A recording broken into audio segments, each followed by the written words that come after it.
मेरे भाई, तुझे काम करते समय ऑनर चिल्लाता है ना? तो तू गुरुजी की ये बात सुन।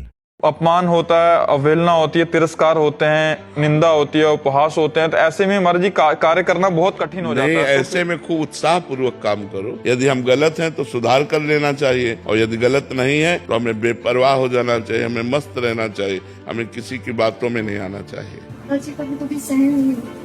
नाम जप करो तो इससे सहनशीलता बढ़ेगी। कि कब तक सहन करें, कब तक सहन। हमें बराबर जीवन भर सहन करना पड़ेगा। जो सहन कर गया वही महात्मा, जो टूट गया वही संसारी। क्या परिस्थिति परिवर्तित करने के लिए श्री जी से ठाकुर परिस्थिति परिवर्तित करने के लिए नहीं, परिस्थिति में हृदय को परिपक्व करने के लिए भगवान ने बनाया है। परिस्थिति भगवान ने दिया है हमारे हृदय को परिपक्व करने के लिए। हम परिस्थिति परिवर्तन की मांग ना करें, हम उस परिस्थिति में डटकर लड़ने की क्षमता प्राप्त करें। हम कहाँ भाग के जाएंगे, जहाँ जाएंगे वहाँ माया है। जिस परिस्थिति में भगवान ने मुझे रखा है, बहुत सोच समझ के रखा है, और भगवान के द्वारा किए हुए विधान रूपी परिस्थिति में हमको बलवान बनना है, कमजोर नहीं बनना, हमको सहनशील बनना है। और जब आप सहन करने लगोगे ना तो आपको बुरा ही नहीं लगेगा, बुरा लगना ही बंद हो जाएगा। आप कहते हो कब तक सहन करें, सहन करना ही नहीं होगा, वो बुरा ही नहीं लगेगा। बुरा तब तक लगता है जब तक अहंकार रहता है। नाम जब करते हुए अहंकार जब भगवान के चरणों में समर्पित होता है फिर बुरा नहीं लगता, फिर हंसी आती है।